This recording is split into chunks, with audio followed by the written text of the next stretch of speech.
Yeah, I've had like 3 Diet Cokes today, and I've had like no water. I'm setting myself up for failure. I'm also a Diet Coke kind of guy. I love that shit. Oh man, I love pop, and then like I don't want to drink just regular pop because like, oh my god, it's so much sugar. But then I can drink Diet Coke. Yeah, this is the same bullshit. Yeah. It's a different. It's a lie. It's a different type of lie. You know? 100%. Thank you guys for being patient with it. I'm going to start off and just say thanks for being patient. Welcome back, everybody. I don't even know what episode we're on. That's just kind of how life's been lately. Welcome back to I'm All Ears. Of course, it is the Dead by Daylight podcast where Dro and I cup our ears to the fog and we listen to what you guys are saying, the community, when you guys are out there yelling or cheering about updates, balancing character lore, popular requests, much more, of course. If you guys did not know, you should definitely rate the podcast. We're still doing it. I need you guys to know I was in California for work. I was away from my PC. Now I'm back in Philly, and I'm moving to Chicago next week. It's been crazy. Dylan's doing all the things at once right now. too many. I have regrets. Nah, at the end of the tunnel, dude, it's gonna be awesome. It's gonna. I am so excited because we're gonna have natural light again.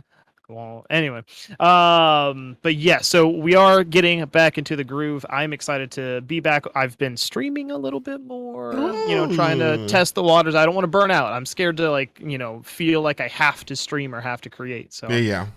But we're getting back on that. So that being said, if you needed a reason, an enticement to go rate the podcast, share it with your friends. There it is. It's coming back. I know we said that, but it is coming. We said that a couple of times, y'all, but like life is seriously all over the place. But like we're getting there. It is. Yeah. And like I know the audience here understands. They come into my stream all the time. It's like, when's the podcast? And all the Dylan's moving. I'm like, he's still doing it. He'll be done soon. We're doing this episodes as soon as possible. But people understand. Yep. So literally packing boxes, and then next Tuesday loading the truck up, so it's happening soon. But I still, if the PTB is out next week, I still plan on the setup is the last thing to get tore down, so I still plan on having a little stream if the update comes out. So but that being said, before we get too far ahead of ourselves, we are going to be talking about the PTB 6.2.0 today, and we're going to be revisiting 6.1 now that some of our heightened feelings are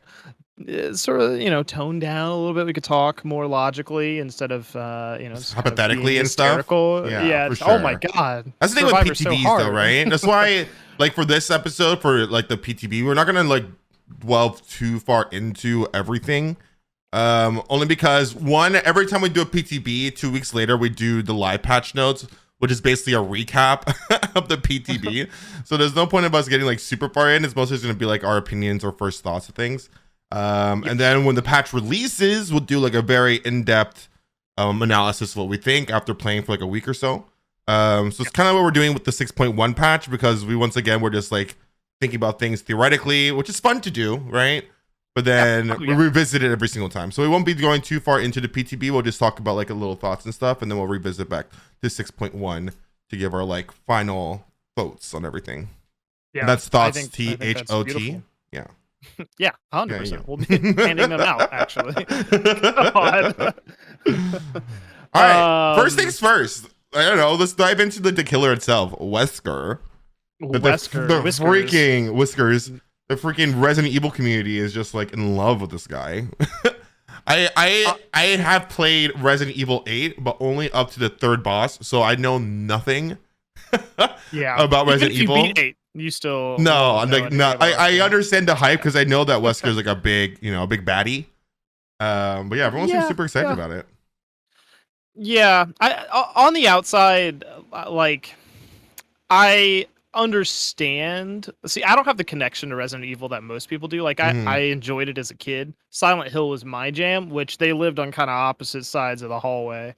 So I think having I like Wesker's abilities in the game. We can talk about that here in a bit. But in terms of Wesker as a character, I don't give a damn.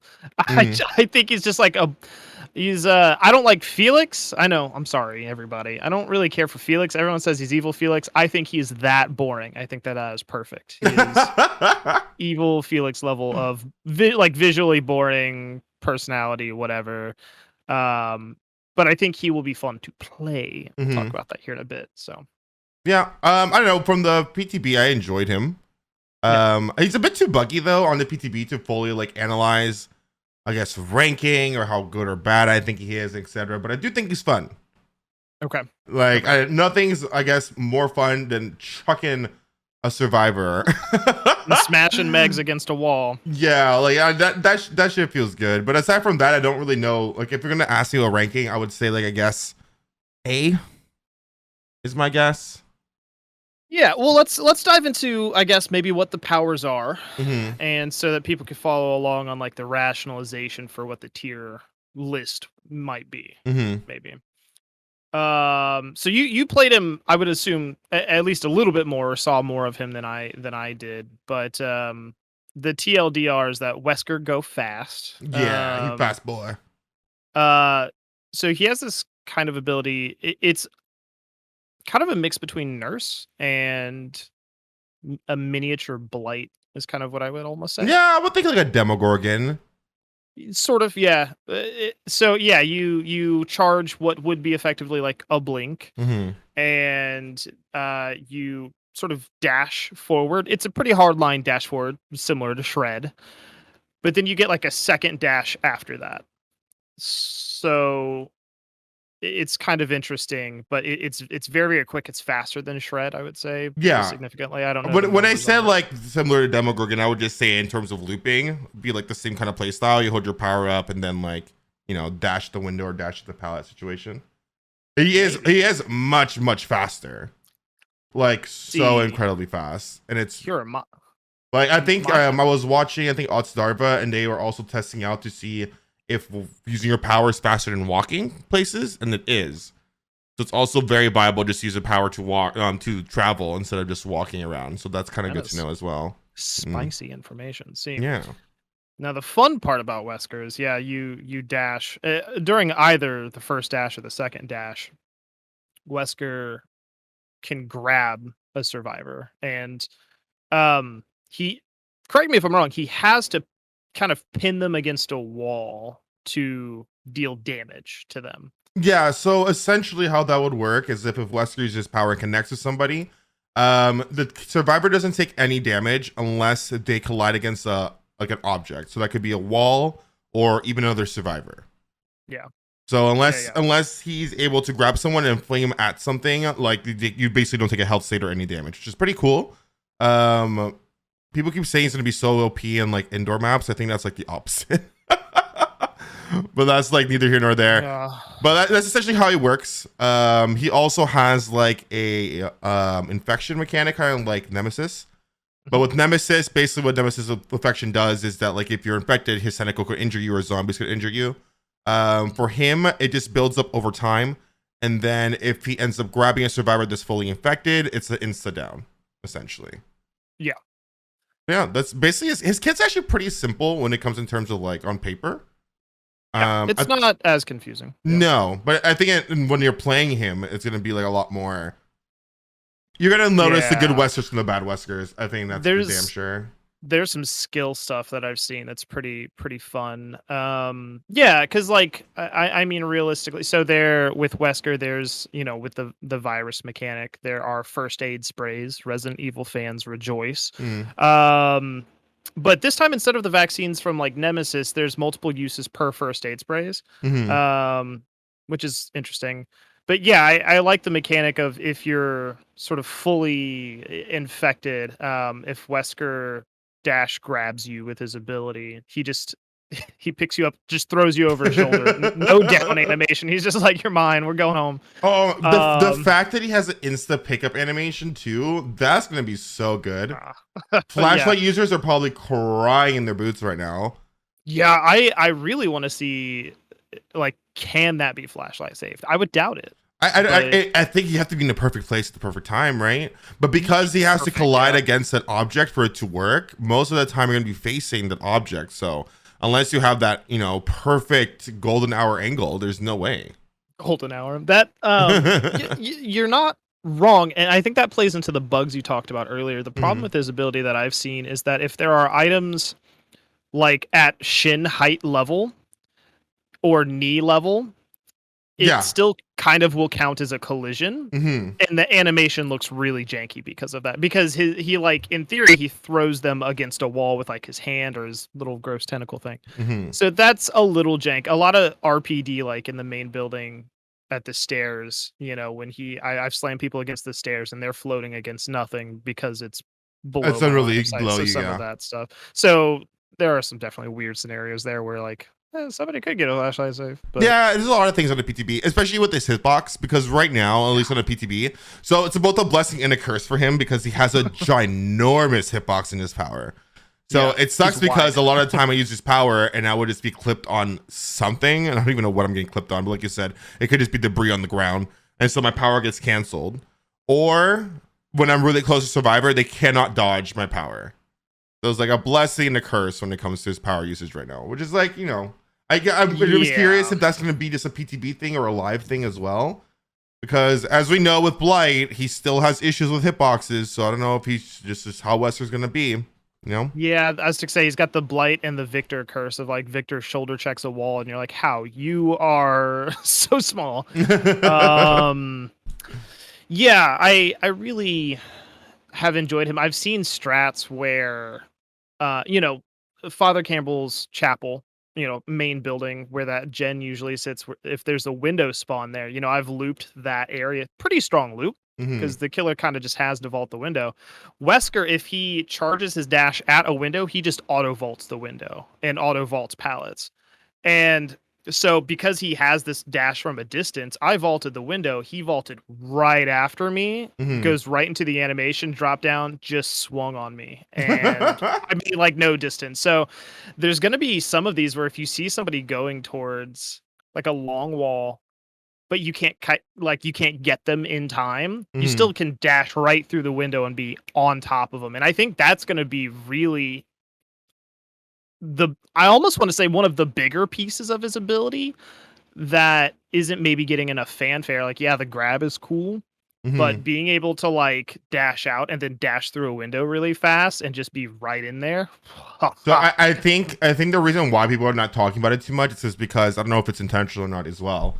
But if you vaulted pallet or a window, you can't use your second dash. So your power goes on cooldown, and I think people feel like it's just you're not covering enough ground by doing that. You know what I mean? Because usually you just like kind of wrap around the loop again and dash it again. But I don't know. Maybe. We'll see when it goes to live server. Because like I said, I don't know if it's intentional or not. But I have seen like on certain loops it's good, especially on a long wall, for instance, because the Survivor still has to walk around the entire wall to get back to it. It does save you a lot of time. And also paired up with some of his perks and stuff that we'll get talked to about later. Might be actually pretty good. Yeah, I used it with some of those perks and I was like, this is fun. I like this. But that's Wesker. Like I said, it's hard to have like a full thought about it, only because PTB. Like PTB, you get to play 2 matches in an hour. 2 matches, really. And maybe if you're lucky, you finish a match without someone DCing or something like that. So I'm gonna be honest with you, I played a PTB for 2 hours when it came out.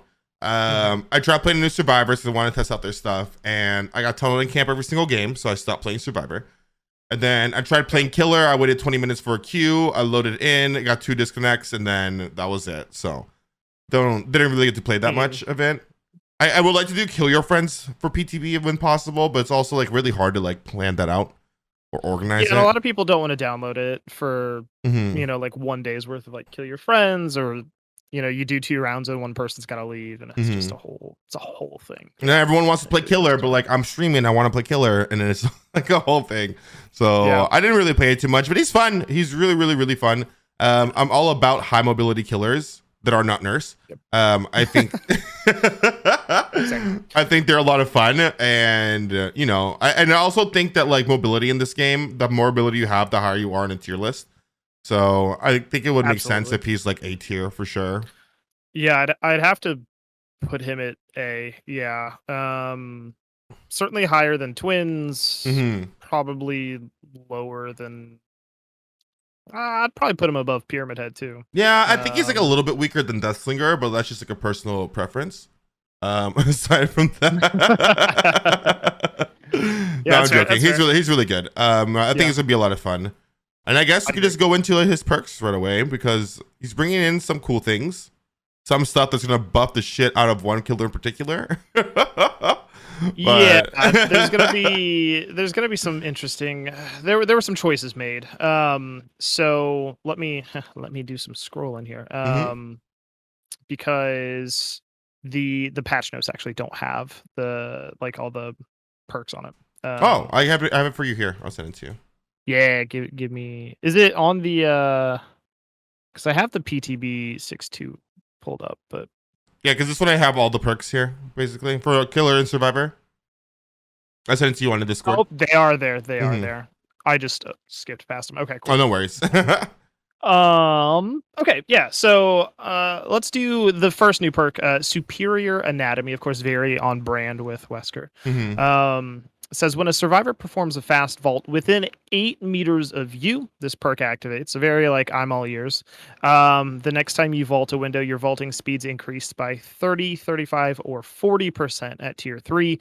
This perk deactivates after vaulting a window, and then the perk has a 30-second cooldown. So this will be good for all the bamboozling bubbas out there, I imagine. Oh my god, it's so fast. Have you seen the animation for this?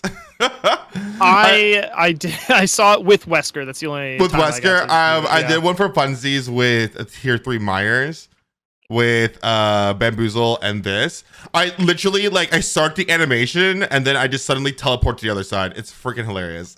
It's so funny. Can't process. It just went too fast. There's no animation for it. I think this perk's okay. I think you said for killers that rely a lot on Bamboozle to get good plays, I guess it'll be like Billy and stuff. Pretty strong. Yeah. The faster vault, the faster it's better. You know what I mean? It's interesting. I feel like it'll be pretty good on Wesker because of his ability, but I feel like after that you have Ghostface, Trickster, Legion. Yeah. So it's I don't want to call it niche, but it's definitely, I don't know that it's going to feel fun for a survivor side. That'll be, but it's also, I don't know. It depends. I'm on the fence about how it's going to be so map dependent on whether it's good or not. Yeah. Fun or not, or good. Yeah. So I think it's okay though. It's kind of seen in live servers. I think certain killers are going to get more value off of it, like you said. People who like to vault windows. I don't really vault windows, but I think it'll be fun. I don't know. No, I don't vault. Next one is Awakened Awareness, which this will tie in with another killer I was talking about. So when carrying a survivor, you get to see the aura of other survivors for 20 meters of your position. Auras revealed this way linger for 2 seconds after you stop carrying the survivors. So I don't think this is a particularly amazing perk, and what's the word? I'm blanking so hard right now. It's not a very good perk. You know what? I just had the biggest brain fart. I don't think it's super strong, unless you're a nurse with Starstruck. Yep. And that's, I think, my biggest oh no, this is not good, because nurse has got this is huge for nurse, right? I don't know who else is really gonna get that much value off of this, really. Unless you're versing maybe a bully flashlight squad or something like that. You get to know their position when you pick someone up. But I think the only people are going to get this kind of use out of this is going to be a nurse player, if I'm going to be honest. Nurse, Lethal Pursuer, Starstruck. Yeah, so it'd be 4 seconds of aura reading after hooking someone with Lethal Pursuer. With the Starstruck, if you're in her aura and you have Starstruck, you're just fucked. For a better term. Yeah, it's weird because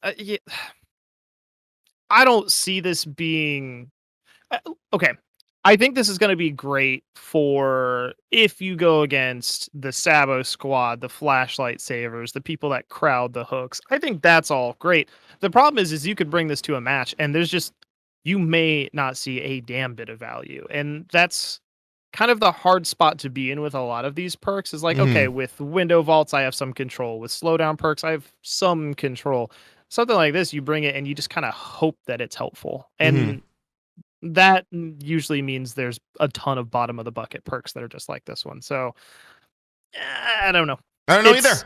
I really if you don't. slap agitation on so that you walk faster, you might get something out of this. A spare hit, whatever. But yeah, like I said, I don't think it's like that good of a perk. I just think Nurse is gonna have like a blast with it. Because even if you can't see the aura of people when you pick someone up, which killer can really capitalize on that information fast enough to do anything with it is just Nurse. Because if you're like on the other side of a wall and I'm playing Slinger and I see your aura, I'm like, if I play Nurse, I just blink on top of you. So it's gonna be scary with her, but I think with anybody else, I don't think it's gonna be like that. I don't think we're gonna see that much use from it, to be honest.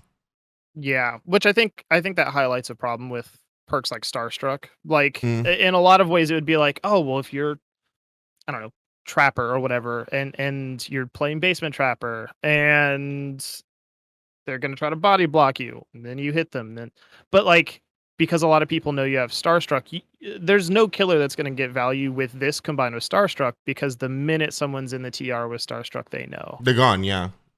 So it's like only Nurse can catch up that fast after drop. So it just exacerbates the problem of like, this is good on Nurse and everybody else, it's kind of a dumpster. So, yeah. Which is like, yeah, it's hard because they can't really balance everything around one specific killer. But yeah. Listen, I have a lot of friends who are Nurse fans, and if they're listening, they're gonna hate me for saying it. Sorry, but just make it so Nurse can't blink through obstacles, only like pallets and windows. Just make it so, just make it so she'll never get played ever again. I love you, Nurse mains. You guys are great. You're doing the Lord's work out there. The next one's a good one. I like this next perk. Yeah, this is Terminus. So when exit gates are powered, this perk activates.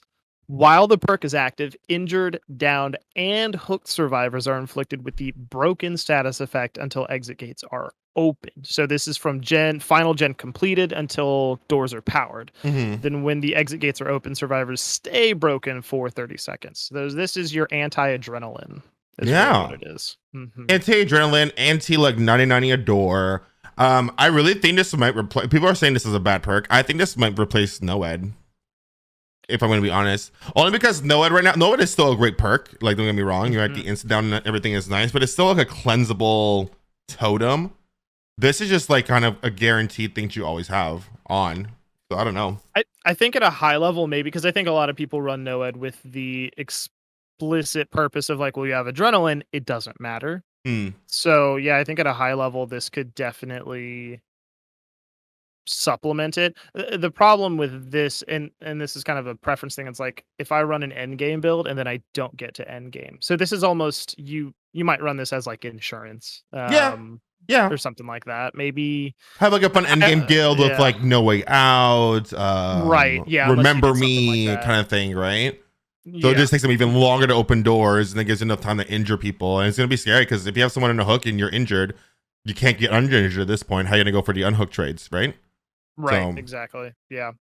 It's going to make the end game like a lot more different with this on. Yeah, I was going to say, I think this really fleshes out an end game build in a lot of ways a little better than NOED, maybe just to supplement NOED. But yeah, I might run this for fun because I've been playing. I'm on my way to like P100 Pyramid Head. Wow. Wait, what rank are you right now? Oh, I'm only like 17. Well, I don't play a lot right now. Yeah, 17. You don't play a lot. I play all the time. I'm only 15 on Slinger. What the fuck? But there were a lot of matches where I have like one person dead, and I could probably pull off like a 2 or 3K. But adrenaline's pop, so it goes down to being like a 2K. So like it seems like a good insurance perk at a certain level of play if you're getting adrenalines. Realistically, right? If you're realistically getting a lot of adrenalines, because I know people, I see adrenaline in every match. But if you're realistically getting a lot of adrenaline, throw it on. Good insurance policy there at the end. It might get something. Might get something. I like it though. It's like a very different style of perk. I don't think they've ever done a perk like this before. Yeah, it is. It is very. I like the idea of taking a survivor concept and flipping it, as long as it's inventive. Yeah, no, for sure. No, I like it a lot. Yeah, those are Wesker's perks. I think it's cool. We'll see. We'll revisit this in the future. We don't want to like hang up too much on this. I think honestly from this patch though, the survivor perks are like my favorite. That's usually how it goes. Yeah. Yeah, well, like they're great. Like I don't like there's a couple here that I could just do. I don't care for, but like some of them are really, really good. Like for example, Adam Wong.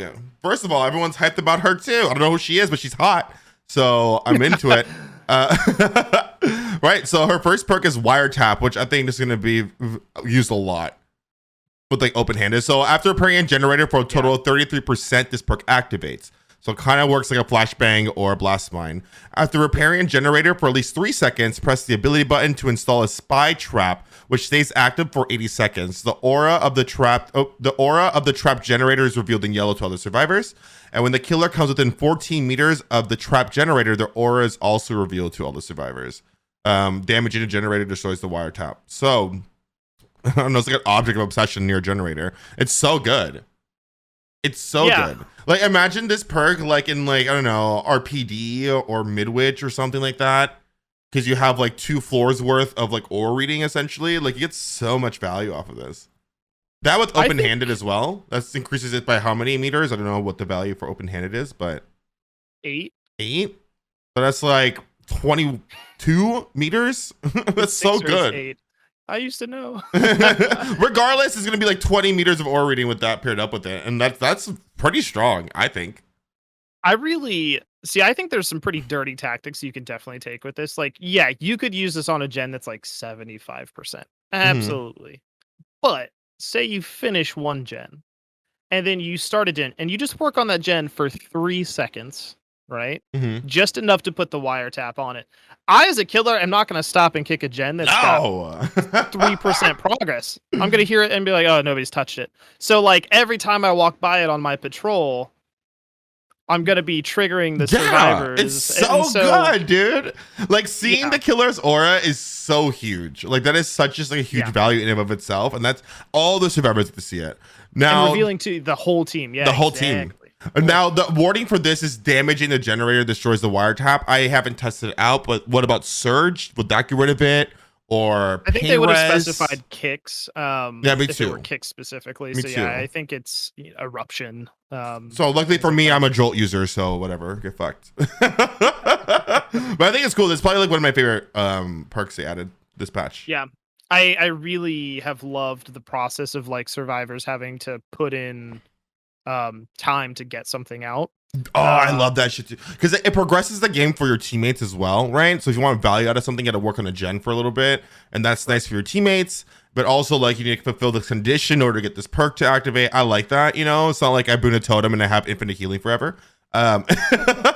Except cleansing totems and then getting gen speed out of it. That's no. It's a whole different. I'm gonna double standard the shit out of it. I think the audience here knows how we feel about any perk that just increases gen's repair speeds. I don't like it. I don't think gen repair speeds need to be increased in any kind of way from perks, anyways. Items, I guess, whatever. But I don't think perks should do that. Just personally speaking, I don't think so either. No, I agree. Like delete prove thyself, I guess. Yeah. Well, especially I don't know if you follow Wisperks on TikTok, but he made, and this is like so niche, but he made complete the gen in like 1 point something seconds, and I was just like, don't like that. Yeah, it was paired up with like 5 different like perks on all the survivors of brand new parts, and they just like did a generator in like literally 1.5 seconds. It was wild. I think they all had 18 tokens of fast track or something, and then they hit the brand new part skill check, and it just plus, it was hilarious. Check out the video on YouTube somewhere or TikTok. I can't remember where it is. Yeah, I saw it on TikTok. Reactive healing. Reactive.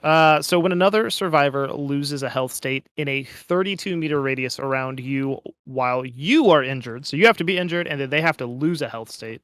Very specific. Instantly increase your healing progression by 25, 30, or 35% of the missing healing progression. So this is a percent of a percent. So it's interesting. I'm not gonna run it really. You know, if you're 60% of the, so you know, you and your injured buddy are healing, or you get unhooked, and I think this is really what it's for. You get unhooked, and then the guy who unhooked you takes the hit. In theory, you have like 0% healing or whatever. Him taking that hit for you gives you 30. It's 35, right? It's fine. If you're running something like Resurgence, you're already at 50, so it's 35% of the 50%. Diminishing returns massively. Yeah. So it's fine. I'm not gonna run it. Obviously, we have to be careful with healing, and I don't want it to be 35% total. Yeah, 100%. I feel like that's a problem, Mhm. but is it worth it? I don't think so. Yeah, in your scenario, like you said, it'd be nice. You have like 35% done, so the heal is cut by like a couple of seconds, so it's not too bad. But I'm an injured Andy. I don't care if I'm injured or at full health. I just work on generators. So yeah, you've played against a lot of legions. Yeah, it's exactly what it is. I don't like healing anymore. So I don't personally care, but this could be cool in like a healing build, I suppose.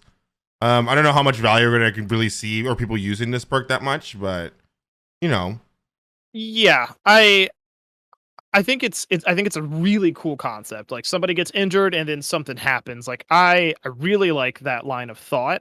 I just don't like. Why would you run this over like just self-care? Just self-care. Yeah, something. I don't know. Yeah. I don't. Yeah, it's fine. A boon.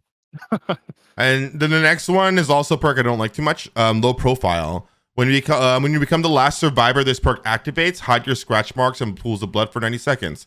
So it's kind of like a lucky break, but it only activates if you're the last survivor alive. So it's like a end game perk for you only. Run this with Soul Survivor and you're golden. Yeah, I like this a lot. I mean, correct me if I'm wrong. I swear I played this game. When the killer closes the hatch, adrenaline procs, right? Mhm. That is a thing. Yep. Yeah. Okay. Didn't want to misremember. I mean, if you run this with like adrenaline or something, I mean, the grunts of pain go away, but like hiding your scratch marks or something like that, not a bad idea. So you can like maybe get to a door. The other part of it is like, if you're just solo queued and everybody's bad, quote unquote, and you run Soul Survivor and you're just gonna try to find that hatch and get out. I mean, I think it's a phenomenal solo queue perk, really. It's not anything that's gonna really affect me because I know where to find hatch and I know how to bamboozle killers typically, and a lot of times at end game, if you're dead, you're dead. Yeah, for sure. So, well, that's what I mean. That's why I don't like perks like this, like Soul Survivor as well. Only because like you're kind of like banking on like, okay, my teammates are all gonna die besides me, and I'm gonna get all this value. And just like, I don't know, if you're going in with that mentality, then I think you're just gonna lose no matter what. You know what I mean? So yeah. This would have been different if it was at end game. You know what I mean? You just have no scratch marks or pools of blood or something. But you have to be the last survivor, basically alive. And totally. I'm not a big fan of those kind of perks, just personally. Yeah, I'm glad it's not an end game because 4 people running this would. I know. I would lose all of my hair. Thank God. I think they thought about that. Thank you. Thank you. So for this, we have the other new survivor, Rebecca Chambers, who I'm actually really excited for Rebecca Chambers to be in the game. But that's just me. So one of their perks, Better Than New, upon completing a healing action on another survivor, the targeted survivor, so the person you healed, gets a 6% speed boost to generator repair, healing, chest opening, and totem cleansing for 25, 30, 35 seconds. Again, I know we talked about doing something to get something, but like I feel like this is weird because it's I don't know, this plus like the totem cleansing plus like it feels strange. It feels strange to be. It does. Like, multiple patches in a row have just handed out free gen speed, and it's just weird. Yeah, no, I agree. I won't be using this perk. I don't think people are really going to be. I don't know. I guess a 6% speed boost to gen repair will be nice. But it only lasts 35 seconds as well. It's like not that strong.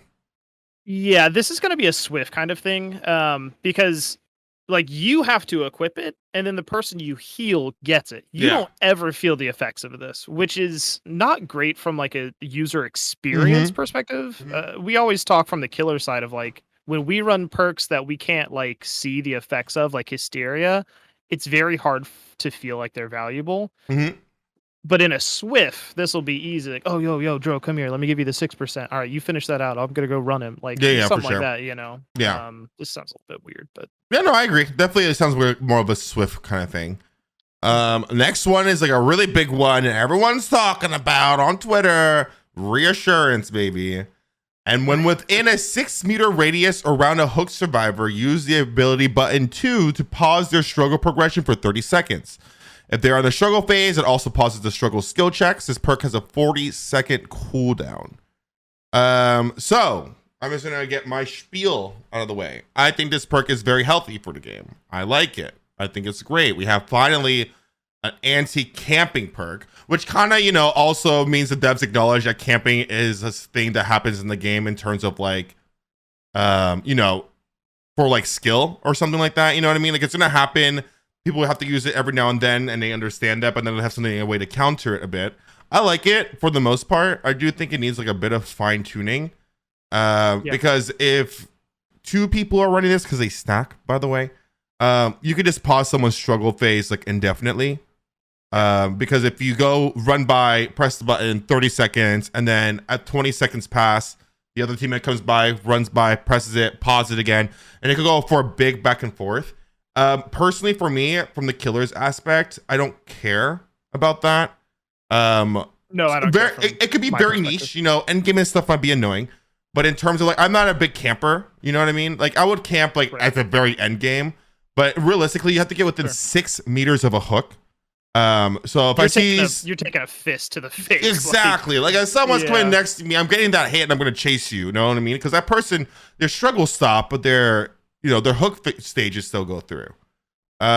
This could be some issues with like 2-story maps. RPD, for example. I've seen that happen. So that could be annoying. I also think that like in terms of like, I think the biggest issue is not even with killers don't have to deal with this issue. Like it's survivors are gonna get griefed like crazy. There should be a way and this is tough because like I've talked ad nauseum about like I personally don't think that you should be able to kill yourself on the hook. I know that that's like really like I think the benefits out. People are going to come for me for this one. The amount of times people don't want to DC, but they just die on hook to get out of a match for no reason, whether that's rage or otherwise, is wild to me. And so like the Kobe mechanic and all that stuff is it's difficult. I understand both sides of like, you shouldn't be in a match you don't want to be in, especially if it's not going the way you want it to. However, it's a team game. So, but I wish as a killer I had that option too. Nah, but I'm having a bad game. I'm stuck there the entire time. I can't kill myself on hook. You guys just get out. So it's tough because like I think in this case, you shouldn't be able to be held hostage on a hook, by your teammates either. So that is a problem. As it stands now with one person, you can keep them on a hook for like 3 minutes or 4 minutes. Like if you use one person on its own using this perk, it's like a very long time. It's a 40-second cooldown and it lasts 30 seconds. So it's 10-second chunks every 30 seconds. Takes forever. So there should be some way to opt out as a survivor. I think they should give like the option that when this perk activates on your hook, you could turn it off willingly. I think like you press the ability button on the hook to deactivate this perk. That'd be kind of cool. I'm going to shout out a streamer. Her name is Sharon. Very, very lovely survivor maid with like 9K hours. She made a video covering this patch as well, and she was talking about reassurance and how much she likes it, but she also wants to see it kind of change. She's worried about kind of the same thing as we are, and her suggestion sounded cool. So she said increase the meters of how far you could activate this by like to 15 meters instead of 6, but only let this activate once per hook state. And I wouldn't mind that, because then per hook state, so they're gonna get 2 per person essentially, right? So then if someone is just being completely face camped and you're working on generators, you can just kind of walk close by, activate it, and run back to the generator. That's pausing the gen for 30 seconds, right? Which means now your struggle is a minute and a half, and the minute and a half, that's 3 minutes total. You could waste the time of somebody, and that's like all the gens done, basically. If someone is just face camping. And I kind of like that idea. I thought it was pretty neat. I think I would agree. Yeah. We'll see what they do with it. I do think this perk is incredibly healthy for the game, and I'm very excited that it's in the game. People are just, shitty. So they will find ways to abuse this. A Swift is going to abuse us like crazy. We all know that. Like, all know that. We're going to be sent to RPD. with everyone running this, someone's gonna get hooked. People are just gonna run by every now and then and just do that. It's gonna be very annoying. Yeah. It's interesting, and I just, before we get any comments, I need you guys. Dro and I have had the discussion. I've discussed this with several people. I know a lot of people might say, "Well, just fix camping." I promise you, there is not a good way to do that. We could talk about that on another episode when we have a dry spell or something.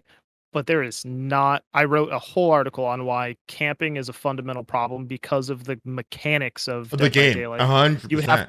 You'd have to remove hooks as we know them to fix it. 100%. But yeah, I agree. And then also, like, if someone at the end of the day, no matter like what they implement in this game to help anti-camping, if someone wants to camp someone and tunnel them to death, it's gonna happen no matter what. Those people do not care about getting other hooks or having fun. They don't care if all 3 other people escape. They don't care if you do all the generators, blah, blah, blah, blah. They just want to kill that one person on the hook by camping them. That's all their goal is. So even with reassurance, if you guys are all running this perk indefinitely and hold this person on hook, this person that wants to face camp is still just going to stand right in front of his face, Bubba, with the chainsaw. And if you come close, he'll down you as well. Like, it's not going to stop them. It's just, like you said, it's fundamentally how the game is set up, that it's just, it is what it is. Yep. I also don't get camped as much as people say they do, but I don't know why. I feel like every time I go on Twitter, someone's like, I played DbD for 7 hours today, and I got camped and tunneled for all 7 hours. I'm like, damn. And then, like, if you watch like any Twitch VODs, it's like every other match, they're like, GG easy, baby killer. And then, like, for the next 2 matches, they're like, I got camped. It's every game. It's every game. I wish you could see some of the people's like gameplay to see like what happens. But but that's reassurance. I like it. We'll see how it gets tweaked, because I'm sure some of these will get tweaked in the process. It definitely, it needs it's such a great idea. They definitely need to double check these types of things for like abuse cases, because this can be abused really hard. And not even from a killer perspective. I'm a killer main. Give it to him. Hell yeah. The survivor side is weird. So. Yeah, that's what I'm thinking too. Because like I said, killers are going to camp, get fucked. It's fine. I think survivors are going to be like grief for a lot with this perk. Which is gonna be interesting. Yeah. If somebody deems somebody else as being like, oh, you didn't do anything this match, just let him sit there. 100%. Take a DC. 100%. And I kind of also think it's gonna be a lot more used in Swifts than solo queue, but I think we'll see a surge of it when it first comes out. But I think it's gonna be mostly done on Swifts. That's like my last little bit about it. For sure. Okay, next perk is hyper focus. I'm rolling my eyes so hard right now. I hate this. After hitting a great skill check while repairing or healing, this perk gains 1 token, up to 6 tokens. Each token increases the chance of a skill check trigger by 2%, the skill check cursor speed by 4%, and the bonus progression for great skill checks by 10, 20, or 30% of its base value. The perk loses all tokens in case of normal skill check success, skill check fail, or if you stop performing the action by any means. This perk is colossal. It's actually, it's useless.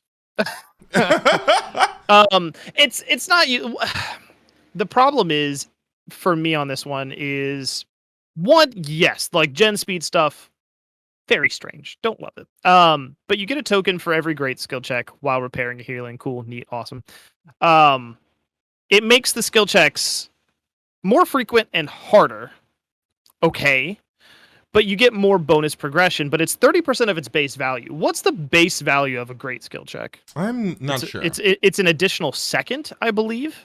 So you just skip a second. I don't know what the charges is, but 30% of that 1 second, 1.3. It's really not. I mean, it's not a lot. It's over 6 tokens. You're going to shave off maybe 7 seconds, and I think that is a problem amongst 4 survivors that are doing that. Like, there might be something strange there, but there's a lot of weird benchmarks. I don't know. I don't think it works.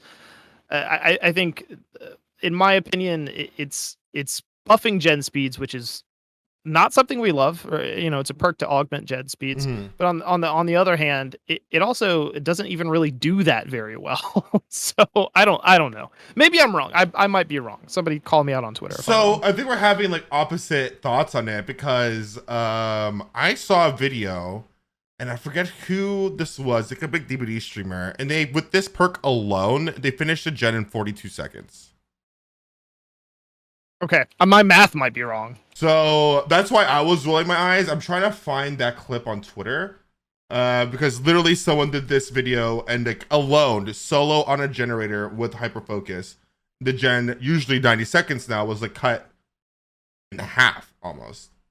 I can't remember exact value. It's either like 40s or in 50 seconds, but it was very, very, very quick. And that's kind of nutty. I'm trying to find this video. There's somebody, shout out to Sharp Shot. Hopefully you're not problematic. Hopefully shouting you out doesn't get me in trouble. They said they have a build for hyperfocus that also uses like fast track and some other things. I'd have to look deeper. But yeah, you guys hit us up on the podcast Twitter if you guys. And I might have my math wrong, 30% of the 1 second. But if, I imagine if you're using fast track and stakeout and things like that, like exactly, like running like stakeout and things of that nature, like that will help out a lot as well. Yeah, I can't find the freaking clip. Oh, we're here, 45 seconds, hyper focus generator. I'll put this in the video so you guys can see it there as well. Hell yeah. I'll link it to you as well. But this person's running like hyper focus with stakeout built to last, and this is not happening. So nothing else is really increasing that gen repair speed besides that one. Yeah, I actually saw in this video with Sharp Shot is with fast track, with a few fast track stacks, stakeout, and hyperfocus. They got a gen done in about 30 seconds, 35 seconds. So that's pretty nuts, right? Yeah, I'm definitely wrong about that then. Yeah, I'm going to have to...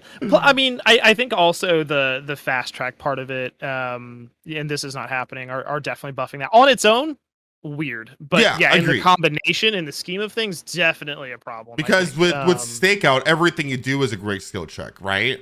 So you don't lose any stacks, you just keep building more stacks with it. It's pretty nutty.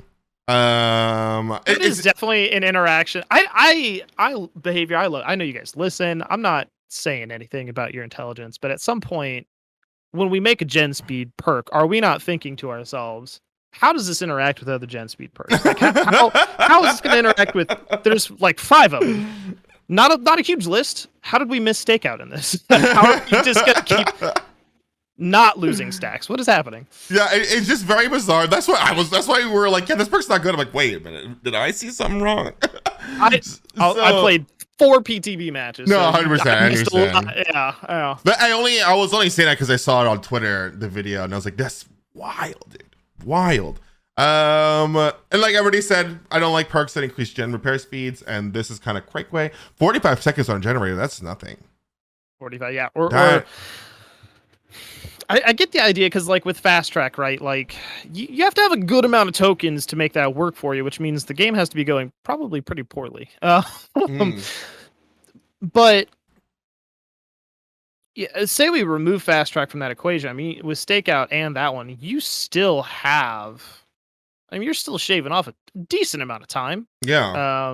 So I don't know. Yeah, I'm a little bit. I want to get in the lab with that one when it comes out. So that is interesting. Oh, I do so Dylan, I think here also was the issue with your math. So each token increases maybe not.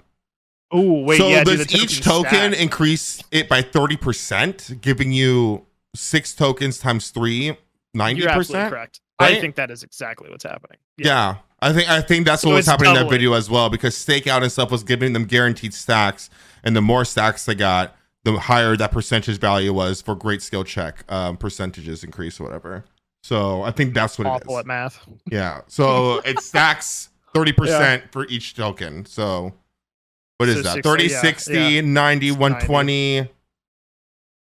Anyways, that's a big number. It's 100 180? It's 180, yeah. 180. So it would effectively be That's crazy, right? Oh my god. That is quite a bit more of a problem on its own. You're right. I take it back. Behavior, why? What are we doing? But interesting, you know, like, I don't know. I hope that value gets reworked in some way, or it probably won't. We'll have to deal with it for 6 months until it gets looked at again, but it is what it is. I really love the idea of like one step forward for killers, right? Like we're gonna 90% or 90 seconds for the gen, one step forward, and then like 2 updates with gen speed perks. And it's 1 step forward for killers and 3 back. It just yeah, I don't know, because I thought we were trying to get away from all of this like gen slowdown stuff. Because even like after like the first 2 weeks of the big patch with all the perks, I didn't run any gen slowdowns for like 2 weeks, and then I started running like surge every now and then. Yeah, but it's gonna need more gen slowdowns again, it looks like. As an aside, just like as a fun thought experiment, I want to probe you here and the community that's listening. Get on Twitter. Mm-hmm. What is the killer analog for gen speed? So what is the thing that is, so like gens need to be done for survivors. That's their objective. Killers need to kill. But what is for gen speed for survivors? What is that for killer? Is that movement speed, like how fast you can get downs and hooks? I don't know what that would be like equivalent imagine to. if there were perks for killers that just like made your bloodlust pop sooner or be faster. Now I think you'll start to understand how out of control some of these gen things. Like if there were killer perks that made you just run faster for a short duration, or you take a pallet stun, but after that you have 5% movement speed for 30 seconds. Like it. If we think about this kind of shit, right? Survivors might be like, "Oh, that's crazy. That's too much." Like, okay, we get it, right? Or since like killing is for killers and gen repair is for survivors, what if it was just something that affected the struggle states? So right, I don't know. Gain a token for each generator completed. Each token after hooking a survivor removes 20% of their struggle. They're just dead when you hook them. At 5 gens, I hook someone and will state 1 dead, you know? That's kind of like the equivalent of this. Or for every boon you snuff, gain an extra 10% movement speed this game. Yeah, there's these kinds of things. Like, I know gen repair speed, it sounds like there's like a hysteria around gen repair speeds. And I know some of these builds are niche and like you're not going to see them every match. I do understand that. Yeah.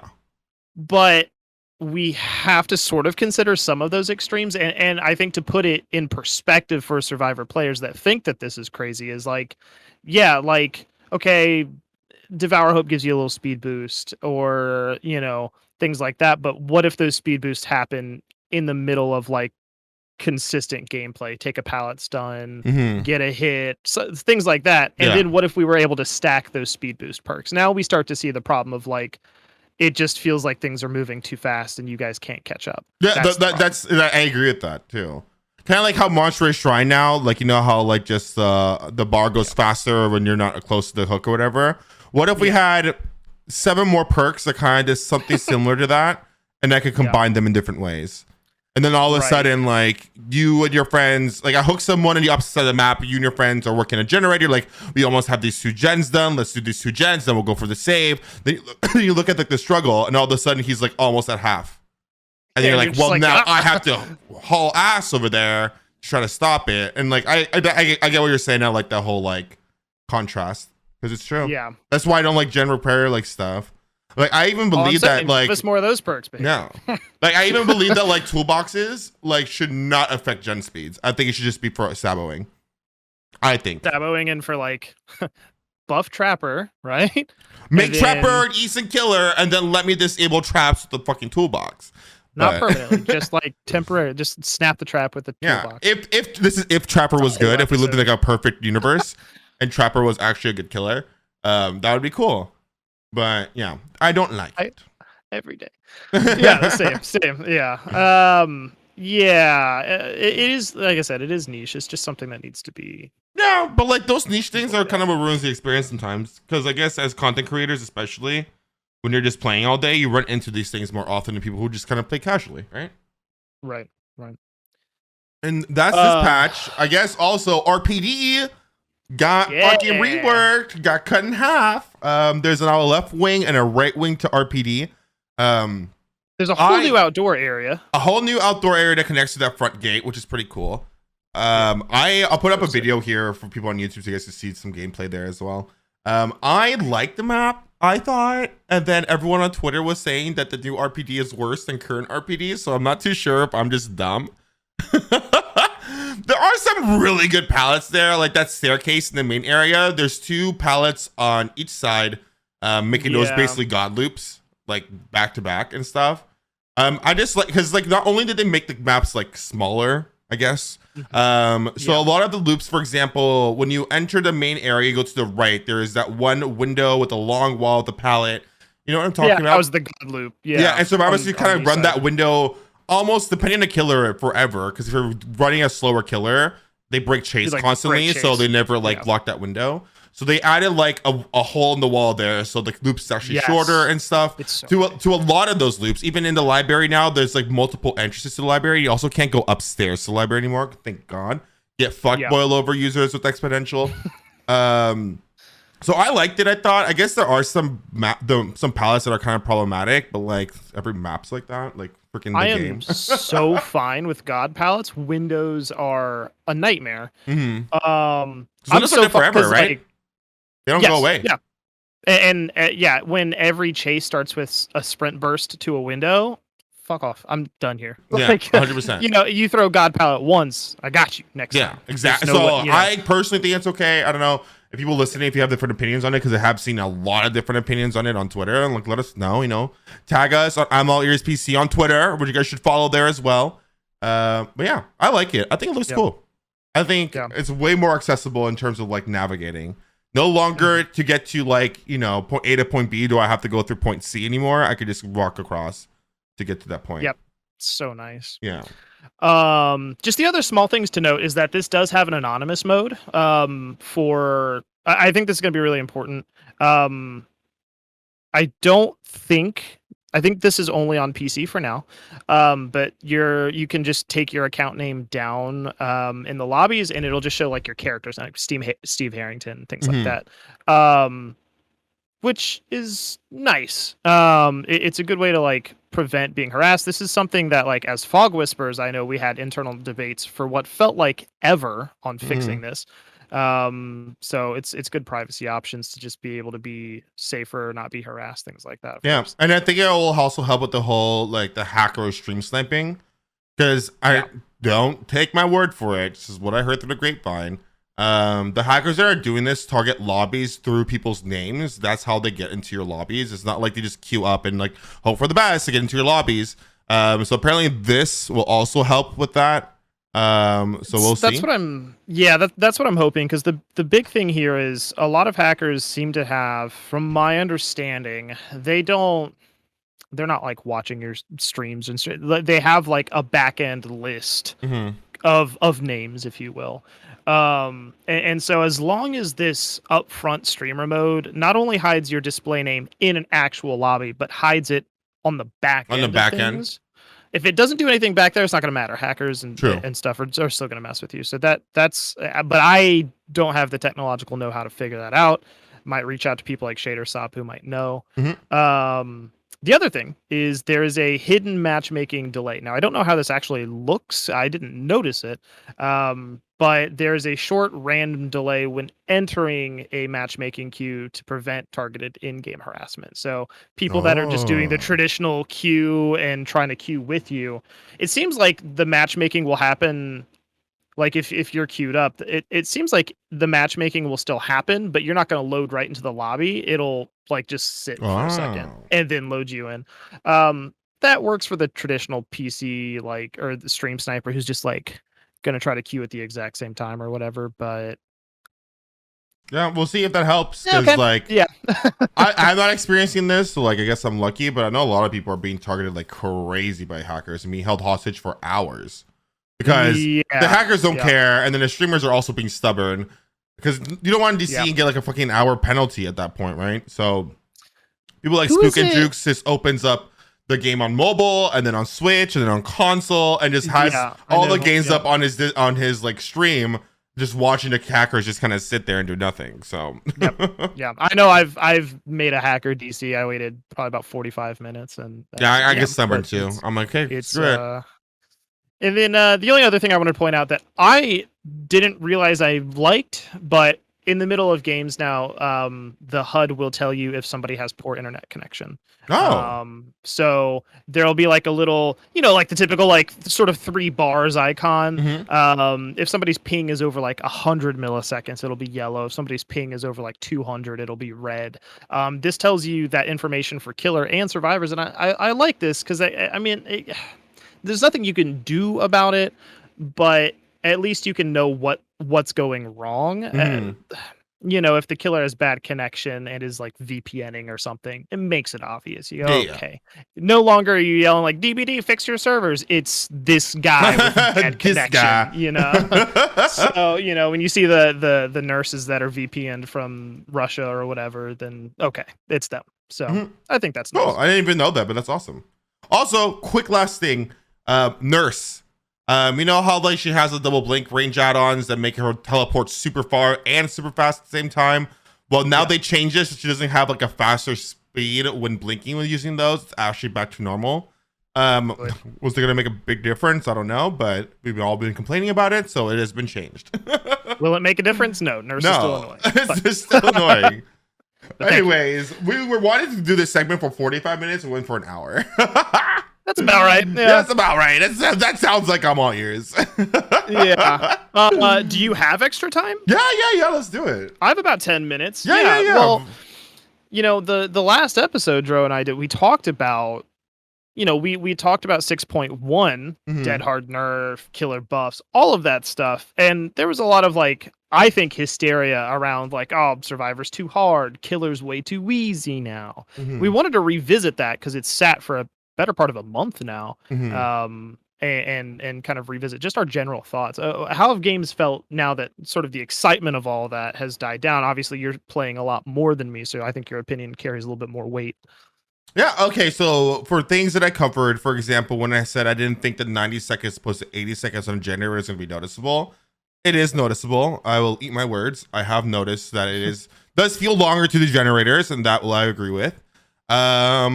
When it came to like the gen kicking speed or the recovery speed from auto attacks, etc., don't notice any difference there. Like I didn't think I would. So that's kind of like the same for me. Unless you're running perks like, brutal strength or Stabiful, which Stabiful is very strong right now on killers. And when it comes to perks like Dead Hard and stuff like that, I feel like the game feels better for me personally. Yep.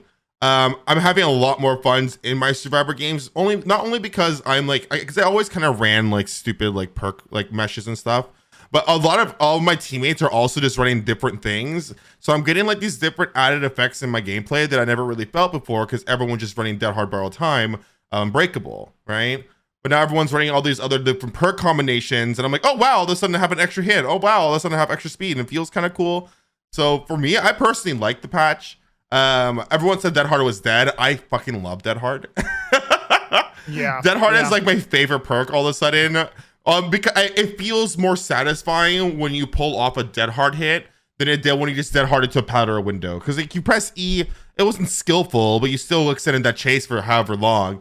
Now because it's only a 0.5 second duration and it's an endurance thing, when you get that hit off, I feel good. You know what I mean? And as a killer, when someone pulls it off of me, I could do nothing but clap because I'm like, yeah, that was nice. Like I can't say it wasn't nice, right? So for me, the games feel better overall. I did have an issue with like a lot of like Thana users and stuff like that, but like even that's kind of died down. More of a healing meta is kind of back now and stuff like that. I think it's good. I'm enjoying the patch personally. Yeah, I think I'm enjoying it. It in a weird way, I mean, I have been sort of on this like pseudo hiatus, but I think that actually makes things even greater. I hardly played the PTB, so the past few streams that I've done, I've really come back and like had to re-feel all of these changes since I didn't stream July. I streamed in June and played the game a lot in June. So there's this huge gap where the last thing I knew was actual Dead Hard and all the borrow times and all these. So coming back in, I felt it really hard for a very short period of time. I think overall it's far healthier. The built-in borrow time is not like ruining my games. No. I would say the The killer slowdown meta is not great. I don't think for the killers that I choose to play. I don't think it's great. Like, Pyramid Head. I feel like I have to kick Jens's Pyramid Head to get. I feel like all of the slowdown perks we have at our disposal go directly against Pyramid Head's kit, right? I have to hook, or Yeah. I have to M1, or I have to kick. I don't want to do any of those things. I'm supposed to go fast. Cage people, Ruin's doing its thing. We move the fuck on. Yeah. So it that has felt weird because Ruin is so dead. And things like that. So I felt, but like I do like Overcharge and I do like Eruption. I think those are phenomenal. I just don't love the sort of amount of energy I have to put into like using those effectively with certain killers. But I don't think killer is like god tier, so easy, get up there, win every match. I consider myself still very competent at this game. And I would say my average is still 2 to 3K. That hasn't gone up. That hasn't gone down. And that's with me. I ran all last week. The only slowdown I ran was Call of Brine. Yeah. Not particularly strong. And we 2 to 3K almost every game. So I don't feel like killer got so much easier. I don't feel like survivor. I've played a decent amount of survivor, especially offline. I don't think survivor is incredibly difficult when it comes to solo queue. I think a lot of complaints about solo queue are also they have to do with the individual not understanding the scope of their behavior, but it also survivors being in that same boat of not understanding the scope of an entire match. So I think perk selections are overall healthier for sure. I'm glad metas have been shaken up. I wish sprint burst could be deleted. And then I think it was a necessary healthy change. But now that there's like a meta dry spell, sort of, if you will, I hope that doesn't, because I've seen, especially in my last few games that I played were quite a bit sweatier from a survivor perspective, was 4 Prove Thyself, 4 Adrenalines, 4 Lithes. So I was hoping that newer perks would shuffle into this meta, but I'm kind of seeing now that, Prove Thyself and Adrenaline are becoming these like hard for sure lines, and so it's like I don't know if I like this meta any more than the last one. No, that's fair. Because I think for me with the last meta, it was just mostly the dead hard that I didn't really enjoy. Sure, same. Yeah, that was like probably my biggest gripe. If they just changed that, I would have been really happy. Because when this patch first came out, the first week or two, like survivors were just quitting left, right, and center. Understandably so, because like at the end of the day, killers did get easier to play. Not easier, which is not a bad thing either, because killer was like unbearable for like more than half a year. You know what I mean? So we're losing a lot of killer players.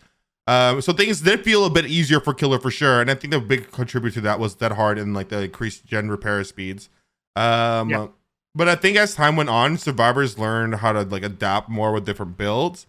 Like you said, seeing a lot of Prove Thyself, which I think Prove Thyself definitely needs to be looked at.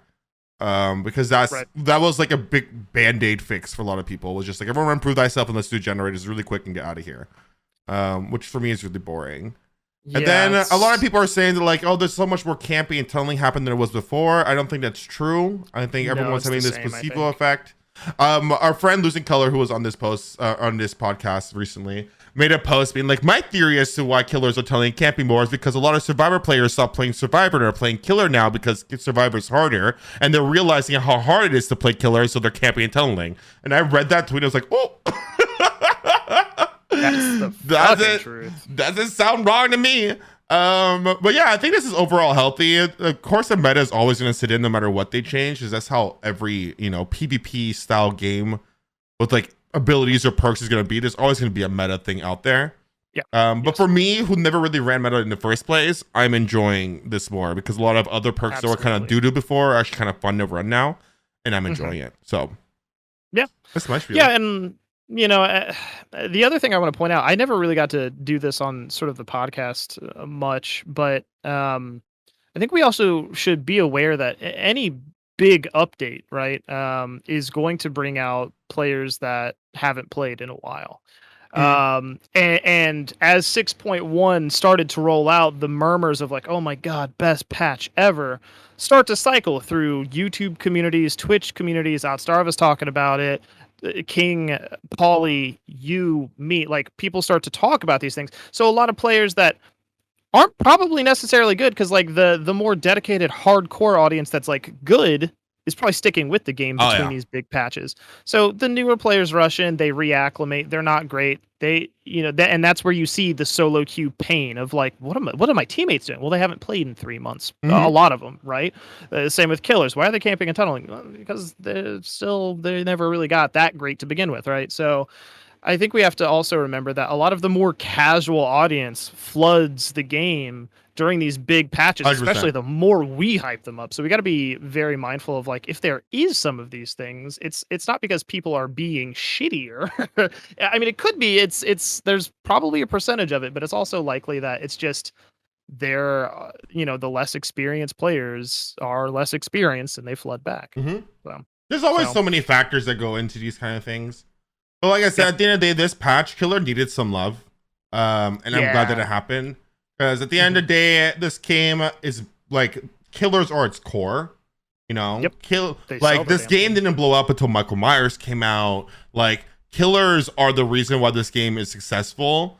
And you just need killers in a match to have a match regardless. And because the nature of this game, it's a 4v1, there's always going to be less killers than there are survivors. So if you keep making this game worse, more sweaty, or harder for a killer just to enjoy it, the game's gonna die, right? Yeah. So everyone who keeps using the excuse of like, well, this game is so easy now for killers, it's not so easy, but it is a little bit easier, and there ain't nothing wrong with that. Because for me, who's been playing this game for like 3 years and content creating with it for 2 years, so I play this game a lot, I was on the verge of quitting this game when Circle of Healing came out. Because it took so long for anything to be done, and it was like, and like survivors are having a blast. Because even when I played Survivor, I was like, yo, I just healed mid chase this game, it was sick, we all escaped, but it doesn't feel good on the other end, you know what I mean? So so I'm saying this game is easy for killers, but easier, sure, I'll say easier, why not? And for those of you there's a lot of content creators that have said like, oh, the killer's so easy now, and that this was back after the patch. Their opinions may have changed or just leveled out, but you also have to take into account time of day and all these other factors. It's I personally, when I do go live anymore, I stream at about 5 o'clock to about 8 or 9. Once we hit that like 9 o'clock era, that's when like the night owls, the sweat lords matches get harder if you're playing during the day. So there's just all these factors in terms of like difficulty, and it's important to like just be aware of that stuff. When giving feedback or raising concerns, be aware of any natural biases you have, things of that nature, because your perspective is not the perspective. 100%. And that's all, period, bitch. I that's a hate crime for me to say that. Anyways, that was a good episode. When do you When do you think this patch is coming out? I don't think it'll be tomorrow. I don't think it's Wednesday. Next week or the week or the week after, for sure. If it was out tomorrow, they would have said something, I think. Yeah. Like, there's no way it's out tomorrow, they don't say shit. You know what I mean? Like, it's Wesker. Like, they're gonna want that hype. They're not Beyonce. They can't just drop an album and have everyone watch it. You know what I mean? Like, they have to like. Yeah. If it wasn't an original killer, I would believe they would just like drop it and be like, "Hey, but like this is Wesker we're talking about." Like, I think this is a huge one. Okay, then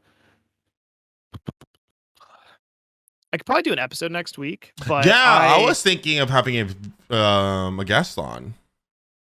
Okay. Yeah. For the Wesker discussion or for unrelated? Unrelated, because do we want to talk about Wesker until live? Because I think we want to wait till live, right? Okay, hold on. What week are we talking? Are we talking about I'm talking next week if we want to do one next week. I could do one probably Wednesday because I work on my PC. I can't tear it down until hours before I move. So I'll be here. I'll stream the update if it comes out on Tuesday. Okay, cool. And we could talk about it Wednesday to give it like a day of rest. Okay. And then we could do a guest maybe the week after. The week after. So okay, sounds sick. Back on the ball. Okay, that sounds good. All right. Sorry, everyone. We'll talk about this off the podcast. Doesn't matter. Doesn't matter. You guys, you're in the know. You see, how the. We're very transparent here. Yeah, perfect. We all know the schedule. Now you get to hold us accountable. There you go. So perfect. All right. Well, thank you guys for being here. Remember, this is I'm All Ears. Beautiful episode. Really glad to kind of be hitting the ground running. And taking that hiatus I took, I really feel glad to be back. I've missed Hell yeah, DbD. dude. Hell yeah. And this is your cue. If you're burning out on it, give it a month. Just walk away. Play Fortnite. Dragon Ball Z's in Fortnite. Go play Fortnite. And come back, and I promise you'll like it more. So, thank you guys for being here. Remember to rate the podcast on Spotify, Apple Music, wherever you're listening. Go follow Dro because he makes more content than me on twitch.tv. No, hell no. Nah. Don't even go follow me anymore. I want you guys to go follow us on Twitter. The I'm All Years podcast on Twitter, and go follow us on the YouTube channel as well. I'm All Years. Get those things bumping right now. Our information will be all over those things anyway, so if you guys want to follow us afterwards, feel free. But I'm trying to get more traction over on Twitter and on YouTube. So if you guys want to follow us on YouTube, it's I'm All Years on YouTube, and on Twitter it's I'm All Years PC. So check us out there. We're gonna tweet when this episode goes live. If you finish this episode, if you made it this far, what I would love for you to do, get on Twitter if you have one, retweet the announcement that this episode is live, and let us know you made it all the way through. Give us your thoughts in that quote tweet. Hell yeah, I would love that. Perfect. All right.